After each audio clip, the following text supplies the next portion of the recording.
Consider someone more than, it's Hindi meaning is से बढ़कर समझना। लाइक हिंदी एग्जाम्पल, मैं तुम्हें अपने बेटे से बढ़कर समझता हूँ, वह तुम्हें अपने बेटे से बढ़कर समझता है, वह तुम्हें अपने भाई से बढ़कर समझता है। If you have to speak this kind of sentence or this type of sentence, you will use these structures, you will use this structure only. And first sentence is मैं तुम्हें अपने भाई से बढ़कर समझता हूँ। इसे हिंदी में बोलने, इंग्लिश में बोलने के लिए हम लोग कहेंगे I consider you more than my brother, I consider you more than my brother. वह मुझे अपने बेटे से बढ़कर समझता है, इसे इंग्लिश में बोलने के लिए हम लोग कहेंगे ही considers me more then his son, he considers me more then his son.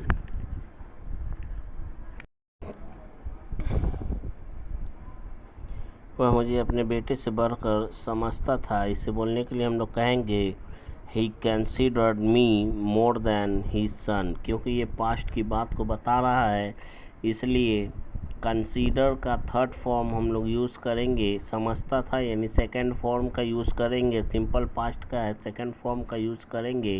He considered me, वह मुझे समझता था। तुमने अब तक मुझे अपने भाई से बढ़कर समझा, इसे बोलने के लिए हम लोग कहेंगे ये भी सिंपल पास्ट का, you considered me more than your brother so far. So far का मतलब होता है अब तक।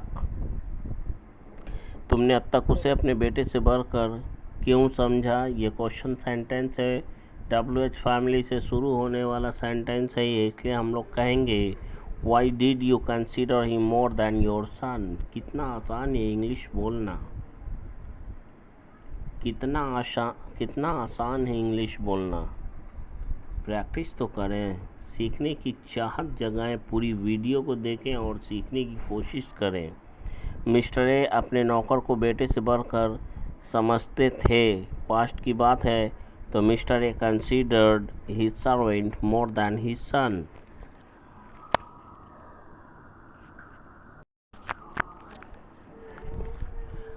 हमारा नेक्स्ट स्ट्रक्चर है हाउ डू यू फाइंड। इसका मतलब होता है कि तुम्हें कैसा लगता है, और जब इसी को बोलना रहेगा कि तुम्हें कैसा लगा तो कहेंगे how did you find. Do को डिड में बदल देंगे, हाउ डिड यू फाइंड, तुम्हें कैसा लगा। या फिर हाँ, how did you find structure है इसका हाउ प्लस डू या डज प्रेजेंट के लिए, और पास्ट की बात को बोलने के लिए डिड का यूज़ करेंगे। उसके बाद माई ही अकॉर्डिंग टू सब्जेक्ट इसका यूज़ करेंगे, और जिस चीज़ की बात करनी है हमें कि कैसा लगा उस चीज़ का जिक्र करेंगे लास्ट में। पहला सेंटेंस है कैसा लगा तुम्हें मेरा नया घर, तो हम लोग कहेंगे how did you find my new house, how did you find my new house. कैसा लगा आपको मेरा नया bike, how did you find my new bike. या फिर इसे हम लोग दूसरे स्ट्रक्चर में भी बोल सकते हैं। दूसरे स्ट्रक्चर्स में बोलने के लिए हम लोग कहेंगे how did you like my new bike, how did you like my new bike. कैसा लगा आपको मेरा होने वाला दामाद। अगर इस तरह का सेंटेंस दामाद की जगह पे आप कुछ भी बोल सकते हैं, कुछ भी रख सकते हैं। How did you like my would be son in law. Next है हमारा स्ट्रक्चर डू एवर से बनने वाला सेंटेंस होगा, जिसका मतलब होता है कभी तो। जब भी हमें अपने सेंटेंस में बोलना हो, कभी तो मुझसे बात कर लिया करो, कभी तो मेरी तरफ एक बार देखकर मुस्कुरा लिया करो, कभी तो मेरे घर आया करो, कभी तो मेरे घर खाने पर आया करो, कभी तो अपने रिश्तेदारों से मिला करो। इस सेंटेंस को, इस तरह के सेंटेंस को बोलने के लिए केवल और केवल इसी स्ट्रक्चर का हम लोग यूज़ करते हैं। कभी तो लोगों से अंग्रेज़ी में बात कर लिया करो, do ever talk to the people in English. कितना आसान है इंग्लिश बोलना। केवल वीडियो को स्किप करके देखने से नहीं होता है, वीडियो को पूरा देखने से और प्रैक्टिस करने से ही सीखना संभव है। कभी तो अपने बच्चों से प्यार से बात कर लिया करो। Do ever talk to your kids और children with love. Do ever talk to your children with love. कभी तो अपने बच्चों से प्यार से बात कर लिया करो।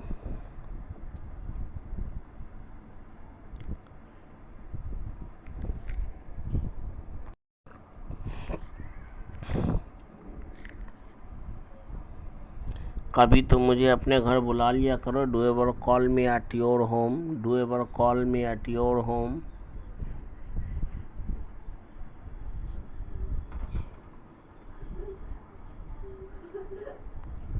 Do ever call me at your home. Next sentence है, कभी तो मुझसे मिलने यहाँ टाइम पर आ जाया करो। Do ever come here on time to meet me. Do ever come here on time to meet me. कभी तो कॉलेज टाइम पर जाया करो। इसे इंग्लिश में बोलने के लिए हम लोग कहेंगे do ever go to college on time. कभी तो मेरी तरफ एक बार प्यार से देख लिया करो। इसे इंग्लिश में बोलने के लिए हम लोग कहेंगे do ever look at me once with love. Do ever look at me once with love.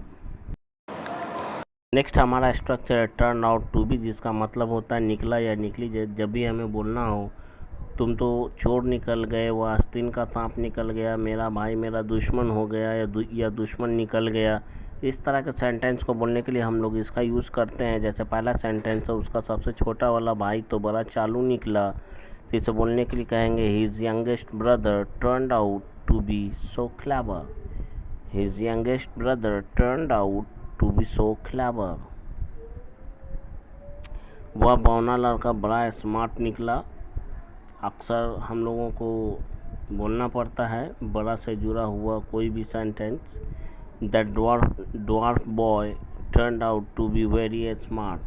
That dwarf boy turned out to be very smart. Dwarf का मतलब होता है बौना। वह आदमी जिसने लाल रंग की टी शर्ट पहन रखी है एक नंबर का मक्कार आदमी हो गया या निकल गया। इसे हम लोग इंग्लिश में बोलने के लिए कहेंगे, इसे इंग्लिश में कहने के लिए हम लोग कहेंगे द मैन या that man who is wearing red T shirt turned out to be a cunning man of the first order. A cunning man of the first order का मतलब यहाँ पे हुआ एक नंबर का मक्कार आदमी। A cunning man of the first order का मतलब एक नंबर का मक्कार आदमी। तुम्हारा सौतेला भाई तो आस्तीन का सांप निकल गया, या तुम्हारा सौतेला भाई आस्तीन का सांप निकला। Your step brother turned out to be a snake under the grass. पांचवा स्ट्रक्चर है गेट यूज टू, उसके बाद वर्ब की आईएनजी फॉर्म। जब भी आदत डालने की बात कही जाए तो इस स्ट्रक्चर का यूज़ करेंगे। या एक और एडवांस स्ट्रक्चर है develop the habit of plus verb के आईएनजी फॉर्म। दोनों में से किसी एक का यूज़ करके आप अपनी बात को बोल सकते हैं। कंप्लीट स्ट्रक्चर की बात करें तो कंप्लीट स्ट्रक्चर इस तरह से सब्जेक्ट प्लस गेट, यहाँ पे इस स्ट्रक्चर में गेट ही चेंजेबल होगा, बाकी कुछ भी चेंजेबल नहीं होगा। बाकी सारी बात को आप अकॉर्डिंग टू अपने सेंटेंस और टेंस के अनुसार आप रखिएगा। पहला सेंटेंस है सच बोलने की आदत डालो। Get use to speaking truth, सुबह सवेरे दौड़ने की आदत डालो। Get use to running in the morning. Get used to running in the morning. Get used to running early in the morning. Get used to running early in the morning. झूठ बोलने की आदत मत डालो। यहाँ पे डोंट से ये sentence बनेगा तो कहेंगे don't get use to telling a lie. Don't get use to telling a lie. What is और what was there to present में रहेगा तो इज़ का यूज़ करेंगे, और पास्ट की बात को बताना रहेगा तो वॉज का यूज़ करेंगे। उसके बाद वर्ब की फर्स्ट फॉर्म का यूज़ करेंगे। तुम क्यों हंस रहे हो, वाई आर यू लाफिंग, इसमें हंसने वाली क्या बात है, what is there to laugh, वो तो तुम्हारा मंगेतर है और उसके सामने जाने में या उसके सामने बैठकर उससे बातें करने में शर्माने वाली क्या बात है।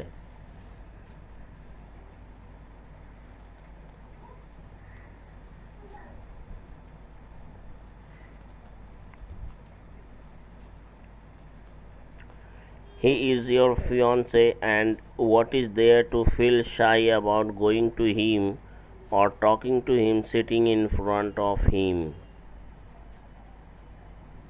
Talking to him sitting in front of him का मतलब हुआ उसके सामने बैठकर बातें करने में या बात करते हुए शर्म वाली क्या बात है, शर्म करने वाली क्या बात है। He is your fiance and what is there to feel shy about going to him or talking to him sitting in front of him.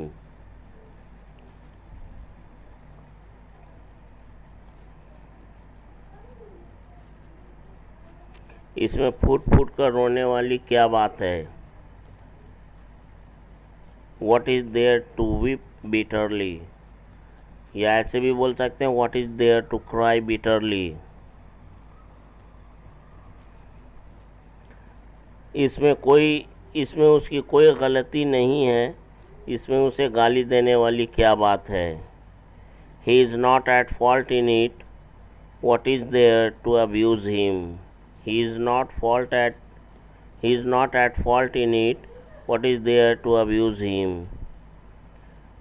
3 number पे हमारा स्ट्रक्चर है will not help और will not work का मतलब होता है से काम नहीं चलेगा। स्ट्रक्चर है जस्ट प्लस वर्ब की ING form plus will not help.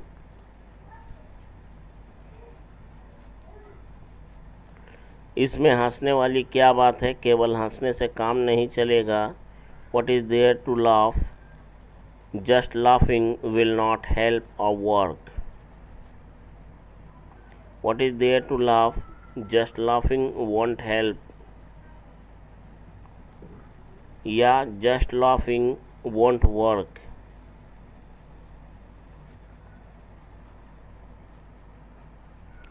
केवल पढ़ने से काम नहीं चलेगा, अगर भविष्य में कुछ पाना चाहते हो तो कठिन परिश्रम करना ही पड़ेगा। Just reading won't help you, if you want to get something in the future you will have to work hard. Just reading won't help you, if you want to get something in the future you will have to work hard. केवल अंग्रेजी के छोटे छोटे वाक्यों से या अंग्रेजी के छोटे वाक्यों के बोलने से काम नहीं चलेगा। आपको फ्लुएंट स्पीकर बनने के लिए अंग्रेजी में छोटे बड़े सभी वाक्यों को बोलना ही पड़ेगा। इस पर बोलने की बात पर जोर दिया जा रहा है, इसलिए यहाँ पे हम लोग एक एडवांस स्ट्रक्चर का यूज़ करेंगे जिसमें गॉट टू का यूज़ करेंगे। Just speaking a small sentences in English won't help you, you will have got to speak all small and long sentences in English to become a fluent speaker.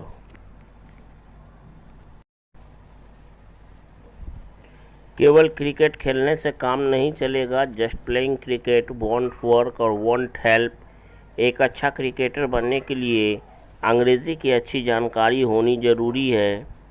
एक अच्छा cricketer बनने के लिए अंग्रेज़ी की अच्छी जानकारी होनी ज़रूरी है। It is necessary to become a good cricketer to have sound knowledge of English. Just playing cricket won't help, it is necessary to have sound knowledge of English to become a good cricketer. Just playing cricket won't help, it is necessary to have sound knowledge of English to become a good cricketer.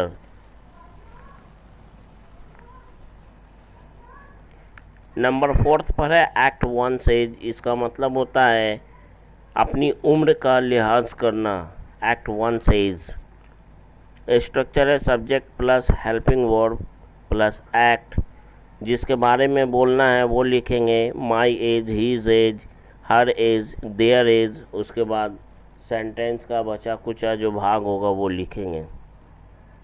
कभी तो अपनी उम्र का लिहाज किया करो। Do ever act your age. Do ever पर structure अभी हमने हाल फिलहाल में वीडियो बनाकर अपलोड किया है, नहीं देखें तो जाकर प्लेलिस्ट में देखें। कभी तो तुम्हें अपनी उम्र का लिहाज करना चाहिए। Do ever you should act your age.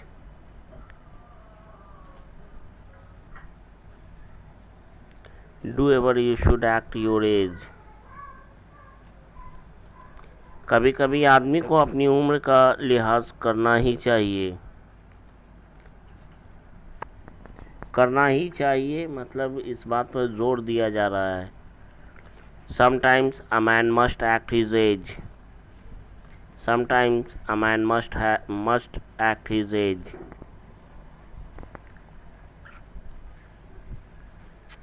कम से कम तुम्हें तो अपनी उम्र का लिहाज करना ही चाहिए। At least you must act your age. At least you must act your age.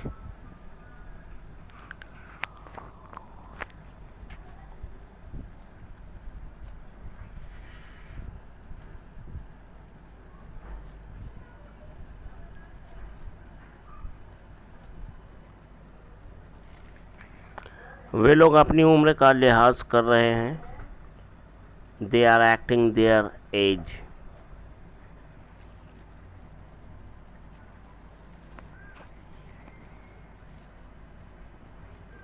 They are acting their age. वो अपनी उम्र का लिहाज कर रहा था। He was acting his age. He was acting his as.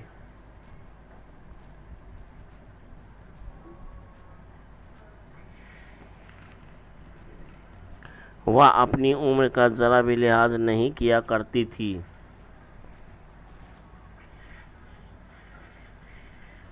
She did not used to act her age at all. या she would not act her age at all.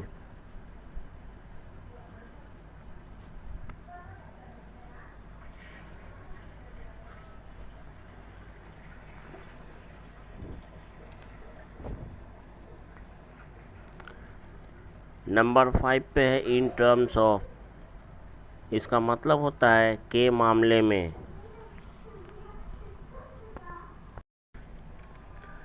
सुविधा के मामले में ये जगह ठीक नहीं है।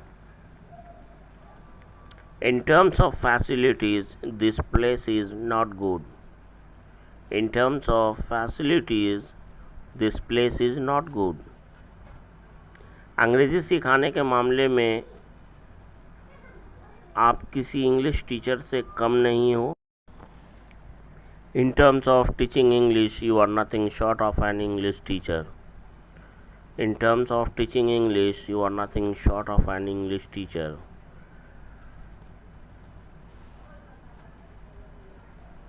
यहाँ पे कोई के लिए एनी का यूज़ नहीं होगा क्योंकि नथिंग खुद एक निगेटिव वर्ड है। अंग्रेजी पढ़ाने के मामले में आपका बेटा भी किसी से कम नहीं है। In terms of teaching English your son is second to none.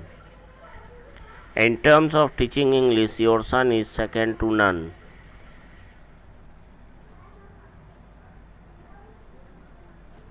अंग्रेजी बोलने के मामले में किसी से कम नहीं हूँ। मैं किसी से कम नहीं हूँ। In terms of speaking English, I am second to none.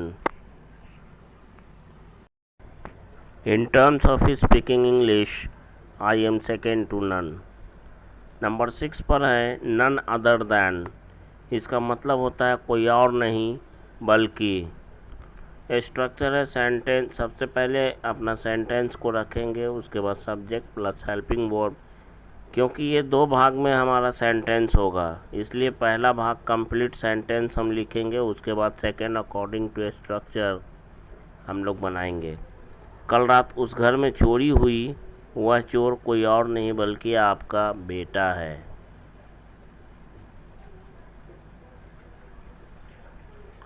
Last night a theft was committed, ये पैसिव में बन रहा है। Theft was committed in that house and that thief is none other than your सन।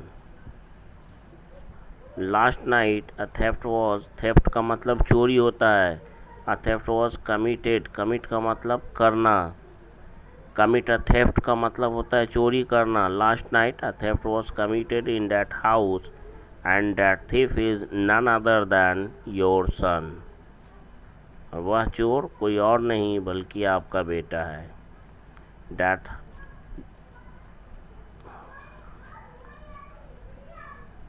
वह काबिल तारीफ़ इंसान कोई और नहीं बल्कि आपका बड़ा बेटा है, जिसने इस काम को करने का अटल संकल्प लिया है। ऐसा आप बोल सकते हैं कभी खुद से? नहीं बोल सकते हैं। वीडियो को देखिए, प्रैक्टिस कीजिए। That praiseworthy person is none other than your elder son, who has taken a firm resolution to do this work. Take a firm resolution का मतलब होता है अटल संकल्प लेना, दृढ़ संकल्प लेना। That praiseworthy person is none other than your elder son, who has taken a firm resolution to do this work. प्रेज़वर्दी का मतलब होता है वैसा इंसान जो तारीफ़ के लायक हो, यानी काबिल तारीफ़।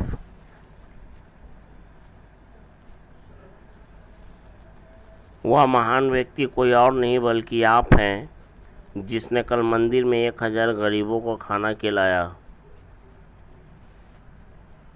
ऐसा सेंटेंस आपको कहाँ मिलेगा?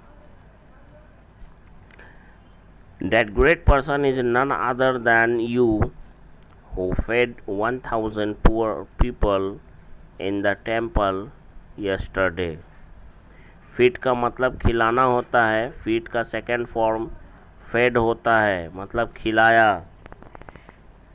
That great person is none other than, वह आदमी या वह इंसान कोई और नहीं बल्कि आप हैं। हु फेड 1000 पुअर पीपल, जिसने 1000 गरीबों को खाना खिलाया। इन द टेम्पल, मंदिर में। यस्टरडे, कल। 7 नंबर पर है इन्फैचुएटेड विथ समवन और समथिंग, किसी इंसान या किसी चीज़ के प्यार में पागल या दीवाना हो जाना, या किसी पर फिदा हो जाना। स्ट्रक्चर है subject plus helping verb plus infatuated with plus me, him, her, them. वह अपनी गर्लफ्रेंड के प्यार में पागल है, या वह अपनी गर्लफ्रेंड से फिदा है, ऐसा भी बोल सकते हैं। He is infatuated with his girlfriend, he is infatuated with his girlfriend. वह अपनी मातृभाषा के प्यार में पागल है। He is infatuated with his mother language. अगर ये वीडियो आपको अच्छा लगता है, कुछ सीखने को मिला है, कुछ नहीं बहुत कुछ सीखने को मिल रहा है, तो प्लीज़ हमारे इस चैनल को आप सब्सक्राइब, लाइक और शेयर और कमेंट करना ना भूलें। प्लीज़ कमेंट ज़रूर करें, लाइक, सब्सक्राइब, शेयर भी ज़रूर करें। वे लोग अपने देश के प्यार में दीवाना हैं। They are infatuated with their country.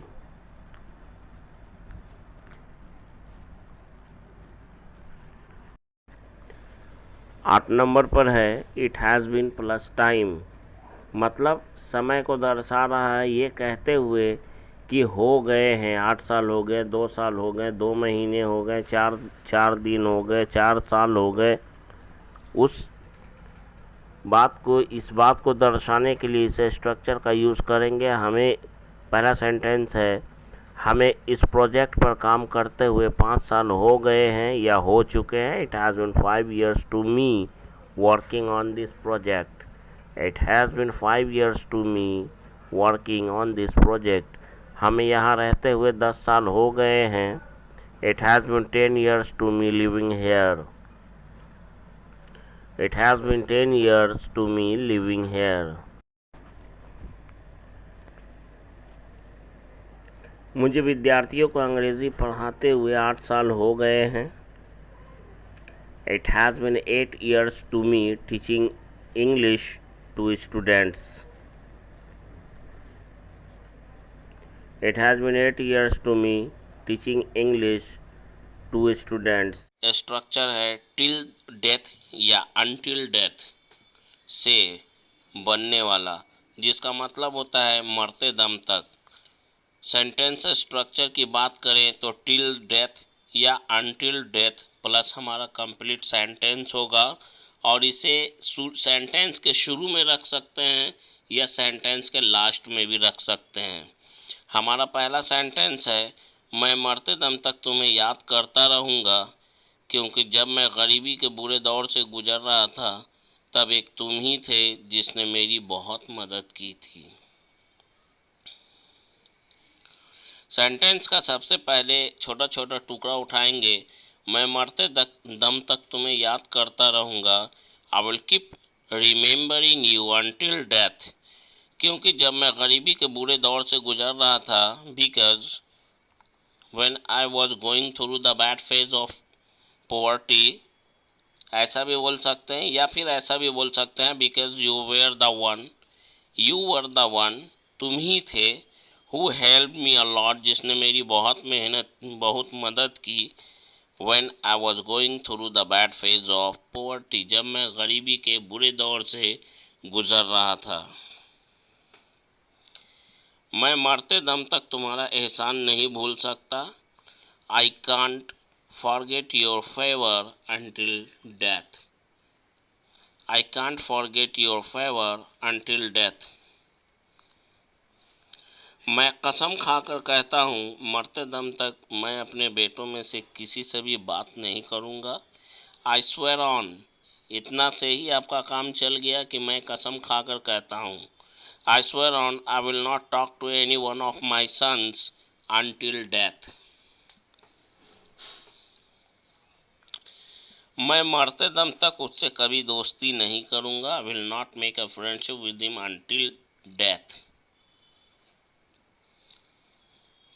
I will not make a friendship with him until death, या until death I will not make a friendship with him। मरते दम तक उसने उसकी शक्ल तक नहीं देखी। Until death he did not even see his face, या he did not see his face until death। until को पहले लिखें या सेंटेंस के लास्ट में लिखें। मरते दम तक तुमने उससे बात नहीं करने की कसम खाई थी। Until death you swore not to talk to him. मरते दम तक उसने अपने बेटों को माफ़ नहीं किया। Until death he did not forgive his sons. Until death he did not forgive his sons. मरते दम तक भी मैं तुम्हारे साथ ईमानदारी निभाऊंगा। Until death I will maintain honesty with you. Until death I will maintain honesty with you. मरते दम तक तुम उसके विश्वास को नहीं जीत सके यानी यहाँ पे कुड यूज होगा।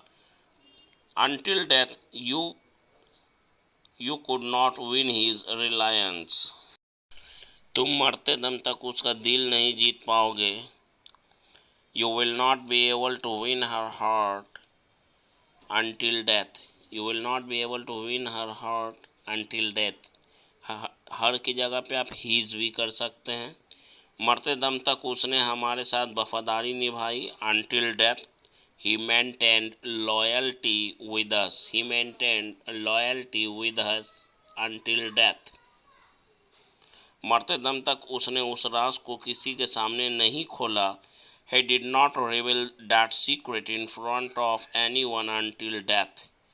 He did not reveal that secret in front of anyone until death. मरते दम तक मैं एक लायक बेटा होने का फ़र्ज निभाता रहूँगा। Until death I will be playing a role of a worthy son. Until death I will be playing a role of a worthy son. वर्दी सन का मतलब लायक बेटा। मरते दम तक अपने देश की सेवा करता रहूँगा। Until death I will be serving my country, मरते दम तक मैं अपने देश की सेवा करता रहूँगा। Until death I will be serving my country, मरते दम तक हम लोग अपने माता पिता की सेवा करते रहेंगे। We will keep serving our parents until death.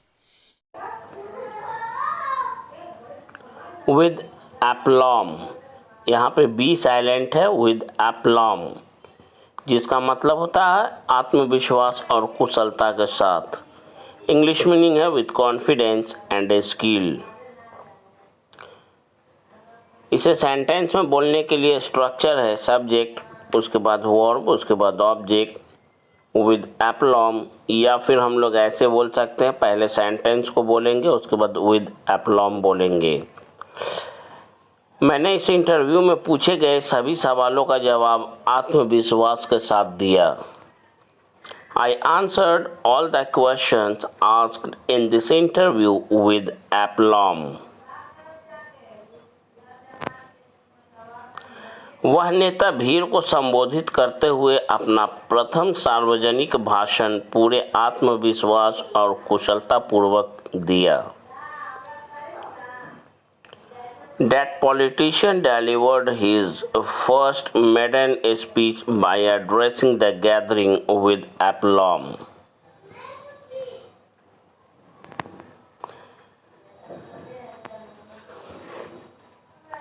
वह मंच पर पूरे विश्वास के साथ चला। He walked on the stage with aplomb. मेरे बच्चों ने परीक्षा अच्छे से दी। My children took the exam with aplomb. Patna police ने मुश्किल स्थिति को बखूबी संभाला। Patna police handled or tackled the difficult situation with aplomb. Next हमारा स्ट्रक्चर है रेफरेन फ्रॉम से बनने वाला, जिसका मतलब होता है से बचना। इसका इंग्लिश मीनिंग है टू अवॉइड फ्रॉम, किसी चीज़ से बचना। स्ट्रक्चर है सबसे पहले सब्जेक्ट, उसके बाद रेफरेन और रेफरेंस फ्रॉम प्लस वर्ब की, अगर वर्ब है तो आईएनजी फॉर्म में होगा, नहीं तो नाउन है तो नाउन की जगह नाउन ही रहेगा। डॉक्टर ने उसे सख्ती से जंक फूड खाने से बचने की सलाह दी है। The doctor has strictly advised him to refrain from eating junk food. Doctor ने उसे ऑयली फूड खाने से मना किया है। इस सेंटेंस को बोलने के लिए हम लोग कहेंगे the doctor has advised him to refrain from eating oily food.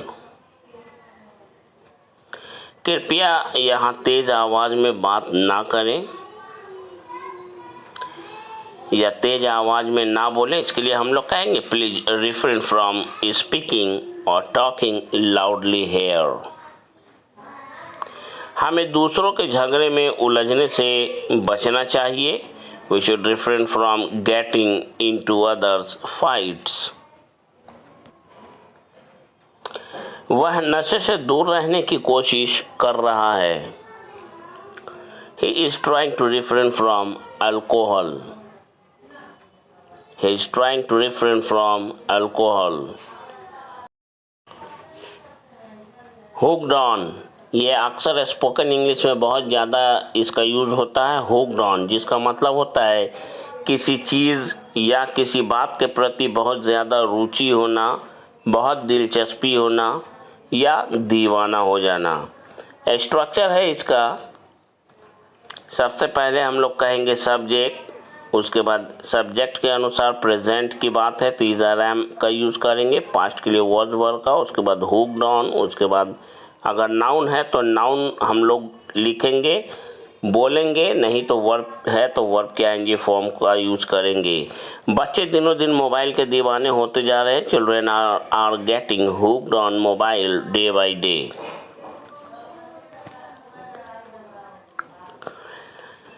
मेरे सारे दोस्त नई वेब सीरीज़ का दीवाना हो गया है या हो गए हैं, इसके लिए हम लोग कहेंगे my all friends are hooked on the new web series.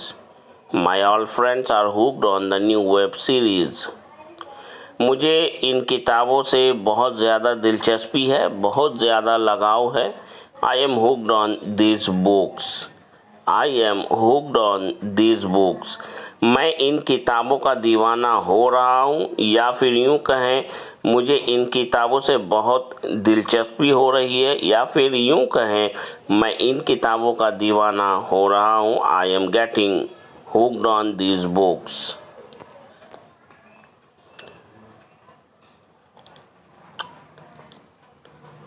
मैं भोजपुरी के नए नए गानों से जुड़ा रहता हूँ, या फिर यूँ कहें मैं भोजपुरी के नए नए गानों को सुनने का दीवाना हूँ, या फिर यूँ कहें मुझे भोजपुरी के नए नए गानों में बहुत रुचि है, बहुत दिलचस्पी है. I am hooked on new Bhojpuri songs. मुझे तुम्हारी सुंदरता में बहुत दिलचस्पी है, या बहुत रुचि है, या फिर यूँ कहें मैं तुम्हारी सुंदरता का दीवाना हूँ. I am hooked on your beauty.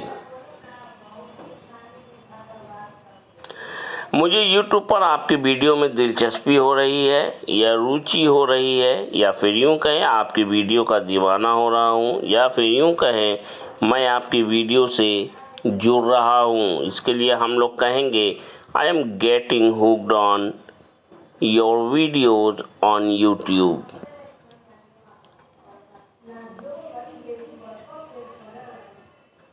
Next है irrespective of, जिसका मतलब होता है किसी चीज़ की बिना परवाह किए हुए. irrespective of, बिना ध्यान दिए हुए, बिना परवाह किए हुए. स्ट्रक्चर है, सेंटेंस में यूज़ करने का तरीका है. सबसे पहले रेस्पेक्टिव ऑफ, उसके बाद नाउन या कोई प्रोनाउन होगा, उसके बाद सब्जेक्ट, उसके बाद वर्ब, उसके बाद ऑब्जेक्ट. वह टिकट की परवाह किए बिना ही ट्रेन पर सवार हो गया.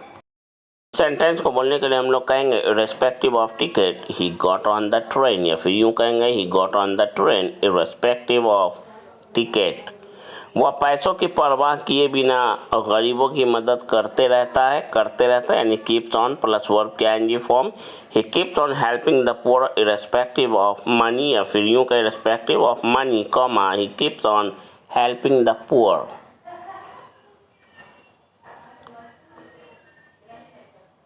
बढ़ते हैं नेक्स्ट सेंटेंस की ओर. उसने ख़राब मौसम की परवाह किए बिना ही बाज़ार से सब्जियां लाने चला गया, यानी बाजार गया. इसके लिए हम लोग कहेंगे respective of bad weather he went to market to fetch और ब्रिंग द वेजिटेबल्स. फेच का मतलब होता है लाना. ब्रिंग की जगह पे फेच का यूज आप आराम से कीजिए, बेझिझक कीजिए. यह नियम हर आदमी पर लागू होता है, चाहे कोई भी हो. इसके लिए हम लोग कहेंगे this rule applies to everybody irrespective of who they are. हमें धर्म की परवाह किए बिना सभी का बराबरी से सम्मान करना चाहिए. इसके लिए हम लोग कहेंगे we should respect everyone equally. We should respect everyone equally respective of religion. Next हमारा स्ट्रक्चर है एफिनिटी विद, जिसका मतलब होता है किसी चीज़ का या किसी इंसान से प्रकृति लगाव या जुड़ाव का होना, जुड़ा हुआ होना. स्ट्रक्चर है इसका सबसे पहले सब्जेक्ट के बाद हैव का यूज़ करना है तो करेंगे ज़रूरत के अनुसार, नहीं तो फिल का यूज़ करेंगे. उसके बाद एफिनिटी विद का यूज़ करेंगे. पहला सेंटेंस है मुझे उससे ख़ास लगाव रहा है, अभी भी है. इसके लिए हम लोग कहेंगे I have been affinity with this family. मुझे बचपन से ही अपने गांव से ख़ास लगाव रहा है. I have been an affinity with my village since my childhood. मुझे बचपन से ही अपने गांव से लगाव रहा है. मुझे इस परिवार से ख़ास लगाव या जुड़ाव है. इसके लिए हम लोग कहेंगे I have an affinity with this family. मुझे आपके संगीत से ख़ास लगाव है. इसके लिए हम लोग कहेंगे I have an affinity with your music. I have an affinity with your music. ऐसा लगता है, इसमें एडवांस स्ट्रक्चर का यूज़ होगा, ध्यान रखेंगे. ऐसा लगता है उसे जानवरों के साथ खास लगाव है। He seems to have affinity with animals. ये सीम का एडवांस स्ट्रक्चर है। ये नहीं अगर जानते हैं तो प्लेलिस्ट पर जाकर चेक कीजिए। ऐसा लगता है उसे किसी से कोई लगाव नहीं है। He seems not to have any affinity with anyone. उसे माता पिता की धन दौलत से कोई लगाव नहीं है। इसके लिए हम लोग कहेंगे he doesn't have any affinity with the wealth of his parents. He doesn't have any affinity with the wealth of his parents. Next sentence है, मुझे अंग्रेजी भाषा से बहुत लगाव है या बहुत जुड़ाव है। I have an affinity with English language. इंसानियत के नाते या इंसानियत के आधार पर मैं भी जानवरों से लगाव महसूस करता हूँ। इसके लिए हम लोग कहेंगे On humanitarian ground, I also feel an affinity with animals.